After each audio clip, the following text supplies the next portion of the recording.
¿Cómo se desintegra un imperio que abarcaba medio mundo sin haber sido conquistado?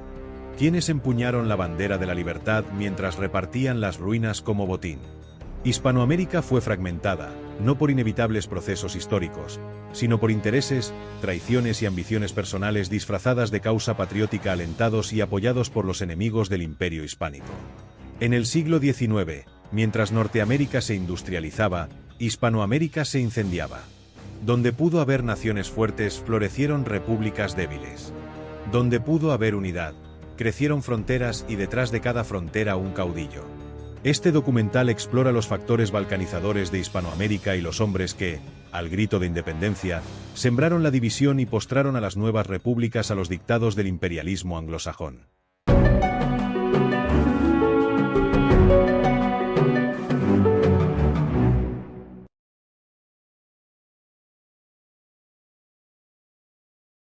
La Ciudad de México, decían los ingleses, era la más rica y espléndida del mundo. Thomas Gay, fraile y viajero, la había comparado a Venecia, una urbe de casas espaciosas, calles anchas, tiendas ricas y un lujo que desbordaba las plazas. Hacia 1677, afirmaba Gay, de los 30 a 40.000 habitantes, al menos la mitad poseía su propio carruaje. Unos 15.000 vehículos recorrían las calles, muchos de ellos más lujosos que los de la misma corte de Madrid. México, para Gay, era una tierra de maravillas. Mujeres hermosas, vestidos espléndidos, caballos magníficos, calles bulliciosas, un paraíso de riqueza. Don Lucas Alamán, testigo de su tiempo, lo confirmaría décadas después. Pocas veces en la historia humana se había conocido un lujo y una comodidad semejantes. Las monedas de oro y plata de México no solo alimentaban su propio esplendor, sino que circulaban por todo el mundo. Algo similar podía decirse de Lima, considerada por muchos aún más hermosa y opulenta que México. Allí, el nivel de vida era envidiable. Incluso entre las clases bajas, el vestir distinguido, las joyas, las ricas sedas y los encajes finos de Flandes eran algo habitual. Muy distinto era el panorama en Londres. La capital inglesa padecía un pavimento miserable. Su plaza de St. James era un muladar de basuras y desperdicios donde los perros hurgaban a sus anchas. Las lluvias inundaban las calles debido al pésimo alcantarillado, y en verano, el hedor se volvía insoportable. No era raro que, desde las ventanas, se arrojaran todo tipo de inmundicias y la inseguridad era rampante. Ladrones y salteadores actuaban con total impunidad, en contraste con la tranquilidad y el orden que reinaban en la capital mexicana bajo la férrea vigilancia de su policía. Así lo relatan los cronistas de la época. Las posesiones españolas en América eran, sin lugar a dudas, las más ricas que jamás tuvo imperio alguno. El testimonio de Alexander von Humboldt desarma muchos de los mitos que se tejieron en torno al atraso de la América española. Con datos en mano, Humboldt sostenía que los indígenas bajo dominio español vivían mejor que los campesinos de Europa septentrional, especialmente que los siervos rusos y los jornaleros alemanes del norte. Una afirmación que descoloca cualquier discurso que pretenda presentar la monarquía hispánica como una estructura esclavista u opresora. La comparación económica también favorece a la América española. En su análisis de los salarios, Humboldt mostraba cómo un labrador indígena en la Nueva España ganaba 5 veces más que uno en la India británica. Incluso en términos fiscales, la diferencia era abismal. Humboldt señalaba que la Nueva España, con apenas 6 millones de habitantes, entregaba al Tesoro Real español el doble de renta neta que la India británica, a pesar de tener esta última una población 5 veces mayor. Una afirmación demoledora que deshace la narrativa de un imperio decadente y revela, en cambio, una estructura sólida, eficiente y rentable, tanto para la corona como para sus súbditos. Los datos de consumo también hablan por sí solos.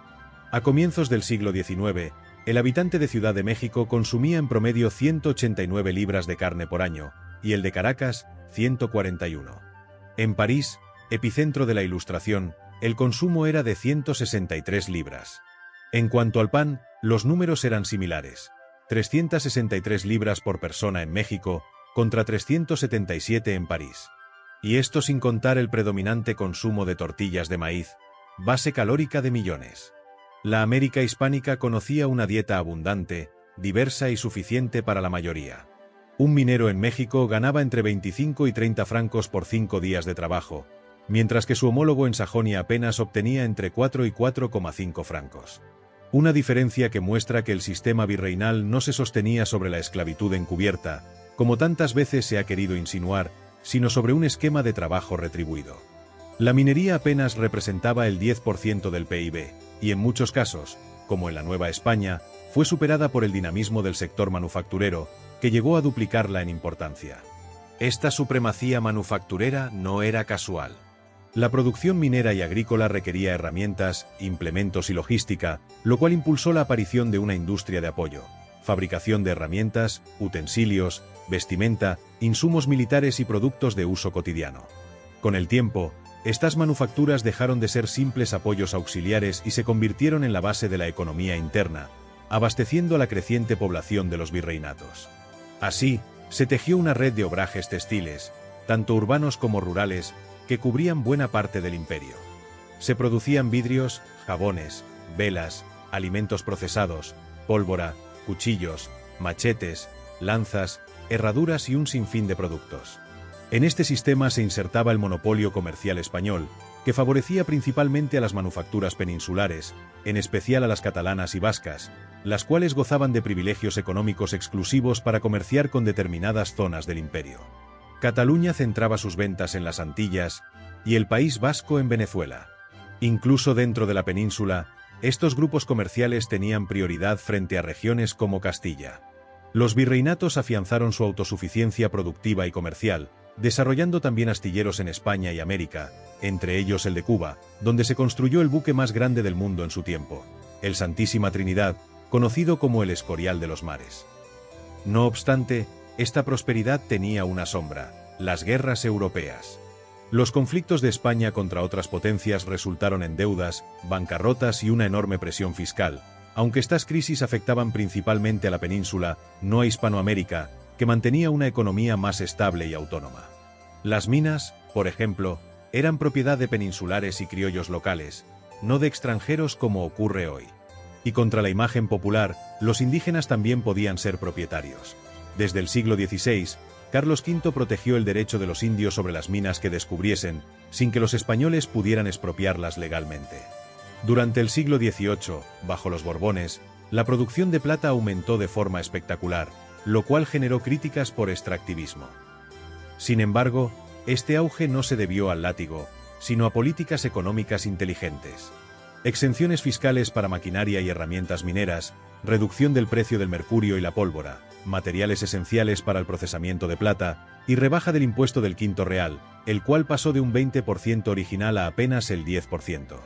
El resultado fue una reactivación masiva de minas abandonadas, un fuerte aumento de la población minera y una explosión de empleo. Los salarios de los mineros llegaron a ser los más altos del mundo, y el sector se modernizó profundamente gracias al Real Seminario de Minería, 1792, una institución científica de vanguardia que introdujo tecnología, métodos modernos y formación técnica. Este avance no fue aislado. En 1778, la relajación del monopolio comercial español permitió la creación de un mercado común hispano, donde los distintos puertos del imperio podían comerciar libremente entre sí, sin necesidad de recurrir al contrabando. Todo ello se conectaba, además, a una red de comercio global, la primera verdadera globalización, que enlazaba España, América y China a través del galeón de Manila. La conquista de Filipinas permitió realizar un comercio muy lucrativo con la ruta Manila-Acapulco.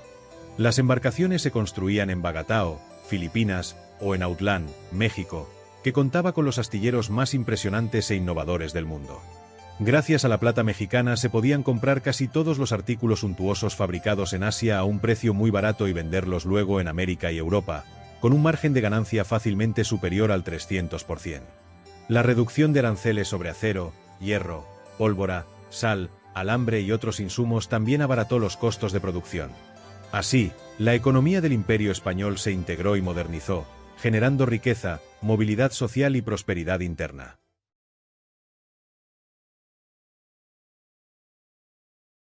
Durante el período borbónico, los virreinatos hispanoamericanos se convirtieron en los mayores productores de plata del planeta. Su volumen de extracción superaba con creces al del resto del mundo. Eran, literalmente, los Emiratos de la Plata, con una capacidad económica excepcional. Una base sólida que, bien administrada, hubiese permitido a Hispanoamérica financiar su propia entrada triunfal en la Segunda Revolución Industrial. Sin embargo, las guerras de independencia, que en realidad fueron guerras civiles, detonaron el colapso de las infraestructuras económicas de las nuevas repúblicas. En el caso de Nueva España, los sistemas de transporte fueron devastados, las minas inundadas y abandonadas, y el resto de sectores, artesanía, comercio, agricultura, cayeron en cadena como fichas de dominó. Las consecuencias fueron dramáticas. Antes de la guerra, la inflación ya alcanzaba el 65%. Tras la independencia, superó el 500%, arrastrando a todo el país hacia una larga depresión. Durante el siglo XIX, las tasas de inflación se mantuvieron entre el 250% y el 400%, imposibilitando cualquier estabilidad económica a largo plazo. Hasta el crecimiento demográfico, que había sido constante durante el periodo virreinal, se estancó después de la independencia. La población apenas creció, afectada por la inestabilidad, las guerras y la miseria generalizada. Durante el siglo XIX, México no solo perdió tiempo y recursos, perdió la mitad de su territorio a manos de los Estados Unidos y fue intervenido en 2 ocasiones por Francia. Gobernado por élites más fieles a los intereses foráneos que al bienestar nacional, el país dilapidó el legado económico más valioso de la América imperial, su capacidad de autofinanciar su modernización. Lo que pudo haber sido una potencia industrial de primer orden, terminó siendo una república fragmentada, endeudada y saqueada, incapaz de levantar cabeza durante más de un siglo. El mexicano Esquivel Obregón documentó el retroceso brutal en los niveles de vida tras la independencia. En 1800, un jornalero podía comprar 38 hectolitros de maíz con 250 días de trabajo. En 1908, ya en plena era republicana, apenas 24. La caída era aún más trágica en otros productos. De 2.300 kilos de harina en 1792, se pasó a solo 525 en 1908. En menos de un siglo, los niveles de vida de los trabajadores se desplomaron sin que las repúblicas pudieran ofrecer alternativas reales. En la nueva República Venezolana se inauguraba con alza de sueldos y aumento de la burocracia.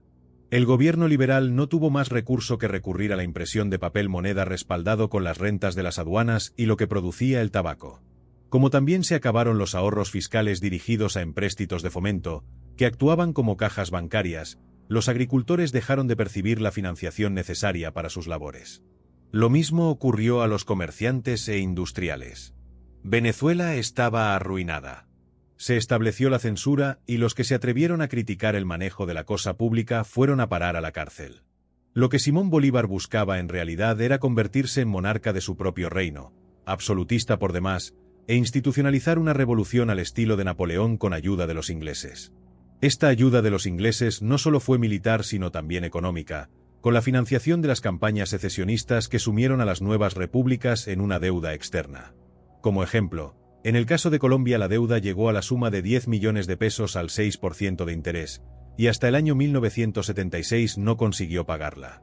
Bolívar no dudaría en vender al león inglés todo lo que pudo y así declaraba: he indicado al gobierno del Perú que venda en Inglaterra todas sus minas, todas sus tierras y propiedades y todos los demás arbitrios del gobierno, por su deuda nacional que no baja de 20 millones. El balance, por tanto, no puede ser más elocuente. La independencia, lejos de traer prosperidad, sumió a los pueblos hispanoamericanos en una debacle económica y social sin precedentes. El sueño liberal terminó en pesadilla. Las promesas se diluyeron entre constituciones de papel y caudillos embriagados de poder disfrazados de libertadores. Ese liberalismo adoptado por los líderes independentistas junto a las ideas negrolegendarias, enciclopedistas y anticristianas, sirvieron para vincular las nuevas repúblicas al interés personal y circunscribir el progreso general al logro familiar. La mejoría de la condición indígena, propósito fundamental de la corona y de la Iglesia, se volvió incomprensible para los liberales volterianos. Los virreinatos hispánicos, que habían logrado construir una civilización mestiza con instituciones estables, economía integrada y una relativa equidad social, fueron desmantelados y sustituidos por repúblicas de paja endeudadas a Inglaterra.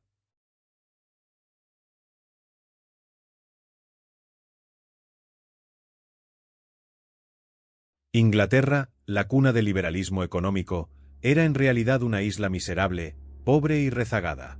Un rincón periférico de Europa, donde los ingleses vivían de una sola cosa: la exportación de lana en bruto. Ni siquiera controlaban el negocio. Los verdaderos amos del comercio eran los banqueros lombardos, instalados en la ahora célebre Lombard Street, en Londres. ¿Cómo logró desarrollarse una Inglaterra dependiente y convertirse en una potencia mundial? Fue Isabel I, la reina que viró el rumbo de la historia inglesa. En lugar de confiar en el supuesto equilibrio natural del mercado, intervino aplicando una política económica proteccionista. Prohibió la importación de textiles elaborados en los Países Bajos, Holanda y Bélgica, y fomentó la producción local, atrayendo empresarios y obreros flamencos a tierras inglesas. Les regaló terrenos junto a los ríos para que montaran talleres e hilanderías. Les dio incentivos y recursos. Pero los primeros productos ingleses eran caros y de baja calidad. Sin experiencia, sin escala, sin tecnología, Inglaterra no podía competir. Entonces, Isabel tomó una segunda medida: prohibió la exportación de lana en bruto. Si no podemos competir con los productos terminados de los Países Bajos, impidamos que reciban nuestra materia prima. El resultado: los talleres de Flandes se quedaron sin lana inglesa. Inglaterra se forzó a sí misma a crear su propia industria textil. Así que no fue la mano invisible del mercado, como pregonarían los liberales un siglo más tarde, sino la mano firme de una política económica decidida y proteccionista la que puso los cimientos del poder industrial británico. No fue el laissez-faire lo que construyó el Imperio Británico. Fue la intervención inteligente, el proteccionismo planificado y la visión de largo plazo. Una lección incómoda para los mitos del liberalismo económico, pero una realidad histórica que no puede ignorarse. Los británicos sabían exactamente lo que hacían. Sabían que para construir un imperio económico, había que impedir que otros lo hicieran y compitieran con ellos. Fue así como la élite ilustrada inglesa tejió una de las estrategias más sutiles y efectivas de su política exterior: la infiltración de un error dentro de una aparente verdad científica. El liberalismo económico se presentó como una ley natural, y dentro de ese cuerpo doctrinal, se introdujo un error deliberado: que la división internacional del trabajo también debía aplicarse a la industria, lo cual era falso. Como la historia misma de Inglaterra lo desmentía, la industria es obra del Estado, de la planificación, del proteccionismo. La división internacional del trabajo, en todo caso, solo funciona con las materias primas, no con los productos industriales. Así Inglaterra comenzaba a predicar el libre comercio como si fuera una verdad científica, un envoltorio de lógica económica con un veneno dentro, porque si los demás países aceptaban la doctrina sin cuestionarla, renunciarían al proteccionismo, el mismo que había hecho grande a Inglaterra. Y quedarían condenados a ser proveedores eternos de materias primas y consumidores de productos ingleses, sin poder desarrollar su propia industria. Una bomba encubierta en un dogma creado para mantener a raya a los competidores del futuro.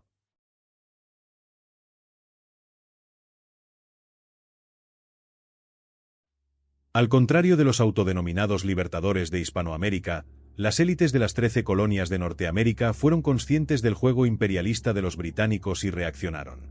La granja colonial era la cuna de la industria norteamericana, y cuando la élite británica se percató del incipiente proceso de industrialización, decidió poner en marcha medidas dirigidas a impedir el desarrollo industrial de las 13 colonias. El gobernador de Nueva York entre 1702 y 1708, Lord Cornbury, envió un memorándum a la Junta de Comercio en el que informaba: poseo informes fidedignos de que en Long Island y en Connecticut están estableciendo una fábrica de lana. Que juicios más autorizados que el mío resuelvan hasta qué punto estará todo esto al servicio de Inglaterra, pero expreso mi opinión de que todas estas colonias deberían ser mantenidas en absoluta sujeción y subordinación a Inglaterra. Y esto nunca podrá ser si se les permite que puedan establecer aquí las mismas manufacturas que la gente de Inglaterra. Pues las consecuencias serán que en cuanto vean que sin el auxilio de Inglaterra pueden vestirse, y aquellos que ni siquiera ahora están muy inclinados a someterse al gobierno, pensarían inmediatamente en poner en ejecución proyectos que hace largo tiempo cobijan en su pecho. Además de las políticas restrictivas de la corona inglesa, las colonias eran tratadas como ajenas al territorio británico. Muy distinta a la consideración que el imperio hispánico mantenía con sus virreinatos, los ingleses mantenían barreras aduaneras de importación en los puertos. Fue el veto británico a la industrialización norteamericana el factor decisivo que explica el estallido en 1775 de la Revolución Norteamericana, y cuando las 13 colonias lograron la independencia política, Inglaterra ensayó la aplicación del imperialismo cultural para subordinarlas ideológicamente. El propio Adam Smith, el padre del liberalismo económico, sostenía que la naturaleza misma había destinado a Norteamérica a la agricultura y desaconsejaba a sus líderes cualquier intento de industrialización. Pero no fue a través de la exportación de materia prima como Estados Unidos se convirtió en un país desarrollado y en una potencia mundial, sino que esto se logró gracias a su proceso de insubordinación ideológica que comenzó con el nombramiento de Alexander Hamilton como secretario del Tesoro durante la presidencia de George Washington. Hamilton se atrevió a desafiar a Adam Smith y al pensamiento hegemónico de su tiempo, con una vigorosa contestación al pensamiento librecambista, que él mismo denominó ideología de la dominación, para poder promover luego, con el impulso del Estado y la adopción de un satisfactorio proteccionismo del mercado doméstico, una sólida política de industrialización. En su informe sobre las manufacturas de 1791 demostraba que sin industrialización no era posible una independencia real y la prosperidad solo podía alcanzarse a partir de ella. Desde este informe, la política de los Estados de la Unión estaría focalizada en el desarrollo industrial a través de medidas proteccionistas, al contrario que los Estados del Sur, que deseaban conseguir artículos manufacturados a bajo coste y seguían teniendo en Inglaterra su principal mercado. La clase dirigente e intelectual sureña estaba convencida de que el futuro de Estados Unidos dependía de la agricultura y de que el desarrollo de la industria se produciría naturalmente sin necesidad de intervención. La disputa por la independencia económica entre norte y sur se zanjaría con el enfrentamiento bélico, con un Abraham Lincoln que usó el tema de la esclavitud para negociar la unión y procedió a limitar la libertad de expresión, a controlar la prensa y a censurar a los partidarios del libre comercio.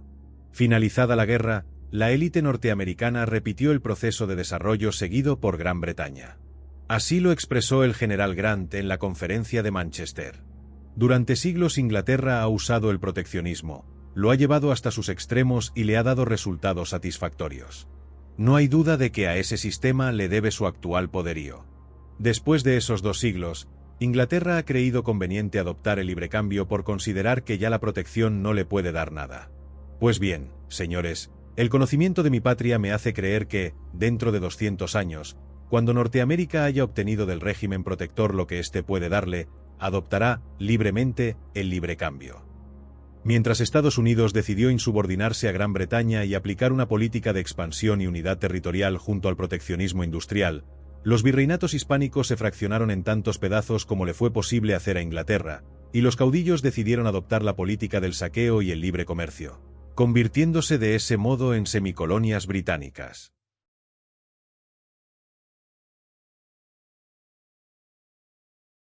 Un cambio lento, pero profundo, se gestó durante décadas. Un distanciamiento cultural y espiritual entre criollos y peninsulares, alimentado por las nuevas ideas filosóficas del enciclopedismo y el racionalismo ilustrado. Lo que antes unía, ahora separaba. 2 mundos distintos compartiendo un mismo imperio, pero cada vez más ajenos entre sí. El liberalismo rompía un viejo contrato, mientras sellaba el inicio de una revolución. Joaquín de Mosquera Figueroa, administrador neogranadino, informaba de la situación al rey Fernando VII. Fueron los españoles, Majestad, los encargados de llevar a América los ideales masónicos de una igualdad abstracta que nadie allí aceptaba, pues las igualdades reconocidas eran las que existían ante la ley. También llegaron ciertos franceses, deportados a América tras convertirse en prisioneros de España, procedentes de Santo Domingo y de Trinidad, cuando esta última cayó en manos inglesas. Las causas de la rebelión en la Nueva Granada, Majestad, no fueron inicialmente ideológicas, sino culturales. Francisco de Miranda, el revolucionario venezolano que luchó en la Guerra de Independencia de los Estados Unidos y la Revolución Francesa, en una de sus cartas a Juan Vicente Bolívar, padre de Simón Bolívar, le manifestaba su sentimiento independentista. Llamado por vosotros en 1781 al socorro de la patria, creí que el mejor partido era sufrir aún por algún tiempo, y aguardar con paciencia la independencia de las colonias angloamericanas, que sería, en lo venidero, el preliminar infalible de la nuestra. Miranda, al igual que Bolívar, estaba imbuido en el enciclopedismo francés mezclado con una irrefrenable admiración hacia la nación inglesa y sus instituciones. Ambos eran masones, y actuaron como agentes británicos. Miranda fundó en Londres la logia La Gran Reunión Americana. Pero antes de soñar con repúblicas, ya había sido acusado por la justicia española por apropiación indebida de fondos de la Real Hacienda y por tráfico ilegal de mercancías. Más tarde se convirtió en informante de la corona británica. Al general inglés Abercrombie le entregó un informe completo sobre las fortificaciones de Cartagena de Indias y al ministro británico William Pitt le llevó documentos secretos sobre el estado militar de los dominios españoles en América. A Inglaterra le ofreció pagar su deuda nacional con las riquezas que podrían obtenerse del comercio con las colonias españolas, y propuso una unión política de América subordinada a la corona británica. Además, Miranda sugirió que los territorios insulares españoles, como Puerto Rico, Trinidad y Margarita, podían ser ocupados militarmente por Inglaterra o por los Estados Unidos. Así se ofrecía América en bandeja, mientras se hablaba de independencia. A la subordinación intelectual de las élites criollas, fascinadas por Napoleón y decididas a imitarlo, se sumaban a anteriores tensiones políticas. La expulsión de los jesuitas, la debilitación de la Iglesia católica como eje educativo y cultural, y la sustitución progresiva del derecho natural por las nuevas corrientes racionalistas ilustradas, marcaron el inicio de un proceso de disolución profunda. La puerta de las insurrecciones comenzaba a entreabrirse. La Compañía de Jesús, otrora baluarte de la lealtad española, había cambiado radicalmente. Con sus miembros secularizados por orden pontificia, muchos jesuitas se convirtieron en instigadores abiertos contra la autoridad real. En 1772 se publicaba el libro Año 2440, en el que se planteaba una sociedad sin monarquías y de corte esencialmente socialista. En Europa, los jesuitas ya eran decididos abanderados de la revolución contra España. La situación de debilidad del Estado español con la invasión napoleónica sería aprovechada para asestar el golpe secesionista en América. El jesuita Juan Pablo Vizcardo y Guzmán, nacido en Arequipa, escribía una encendida proclama independentista en la que declaraba: «La Corte de España ve con el mayor pavor aproximarse el momento que la naturaleza, la razón y la justicia han prescrito para emanciparse de una tutela tan tiránica. El valor con que las colonias inglesas de América han combatido por la libertad, de que ahora gozan gloriosamente, cubre de vergüenza nuestra indolencia». La situación en la península era la de mirar a Londres en lo económico y a París en lo cultural. El término afrancesado, que surgió durante el reinado de Carlos III, se utilizaba para designar a aquellos españoles que asumieron los ideales de la Ilustración francesa y que apoyaron la invasión napoleónica. El Borbón Carlos III abrió las puertas al liberalismo francés revolucionario y anticristiano, influido por sus ministros, amigos personales de Voltaire y de los ideólogos enciclopedistas. En 1810, el año en que las crisis comenzaron a agudizarse, el 55% de los ingresos de la corona provenía de América. Pero había una amarga realidad. Desde 1803, gran parte de esos recursos fluían hacia Francia. Un tratado obligaba a España a pagar a Napoleón 72 millones de francos en oro a cambio de mantener su neutralidad frente a Inglaterra. La Gran España se había transformado, tristemente, en un mero canal, un embudo por el que el tesoro americano se deslizaba para diluirse en arcas ajenas. En Hispanoamérica, cada nueva república surgida no solo se independizó de España, sino también de sus propias realidades regionales. La balcanización fue alentada, apoyada y financiada tanto por los ingleses como por los norteamericanos, alimentando guerras civiles interminables, caudillismos regionales y dictaduras populistas, todas ellas autoproclamadas herederas de un liberalismo nacido de libros europeos. Unos caudillos que poco hicieron por construir instituciones sólidas, promover un crecimiento industrial guiado por el proteccionismo, ni preservar la armonía social. A pesar de contar con toda la infraestructura estatal de los virreinatos, el resultado fue una América fragmentada, más débil ante las presiones exteriores y dependientes del imperialismo anglosajón. Con el Tratado de Amiens en 1802, la pérdida de Trinidad quedó oficialmente sellada. La paz, que apenas había durado un año, fue suficiente para que los británicos acercaran sus plataformas de ataque a las costas venezolanas. Mientras Carlos IV miraba hacia otro lado, en Londres no dejaban lugar a dudas. A España hay que vencerla en América, no en Europa, declaraban en el Morning Post. El plan era implacable: bloquear los puertos, asfixiar el comercio, aislar a las colonias. Sin barcos de Veracruz hacia Europa, sin ayuda que cruzara el Atlántico, los territorios quedarían desamparados. Y entonces, afirmaban los británicos, solo habría una salida: someterse a quien pudiera abastecerlos, a la única potencia que dominaba los mares. La verdadera riqueza de América no está escondida bajo tierra, clamaba el Morning Post, sino sobre el haz de la tierra. Y ahí es donde la cosecharemos. Inglaterra clamaba por ese otro destino manifiesto, que también impulsaría a los recientemente liberados Estados Unidos a caer sobre las antiguas tierras españolas. México nos deslumbra, decía el militar John Adair en 1804, no esperamos más que la orden de marcha. Porque ya los ingleses habían calificado a Ciudad de México como la ciudad más rica y espléndida del mundo. Cuando Iturbide entró triunfante en Ciudad de México en septiembre de 1821, fue aclamado como un héroe y proclamado emperador con el nombre de Agustín I. A finales de ese mismo año los estadounidenses enviaron a Joel Robert Poinsett como agente especial en México, con el objetivo de que el gobierno extirpara el catolicismo de la población, convencer a la élite política de que aceptase que la frontera entre Estados Unidos y México fuese el Río Grande, lo que significaba para México la pérdida del 50% del territorio heredado de España, y que la clase política no aplicara aranceles proteccionistas a la industria mexicana para favorecer la producción norteamericana. Poinsett introduciría la leyenda negra de la conquista de México trabando amistad con los principales líderes mexicanos, como Guadalupe Victoria, Vicente Guerrero o Manuel Gómez Pedraza, con los que mantenía frecuentes reuniones en una sala de su casa presidida por un cuadro de Moctezuma. También estuvo implicado en el proceso separatista en Chile y llegó a redactar una constitución para el futuro Estado chileno, ejerciendo una decisiva influencia en su amigo personal José Miguel de la Carrera y Verdugo, uno de los impulsores de la independencia de Chile.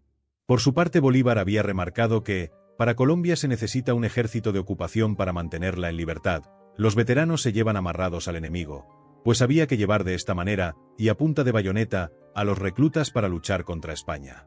Esos infelices eran desamarrados poco antes de iniciarse la batalla y ya con el enemigo enfrente.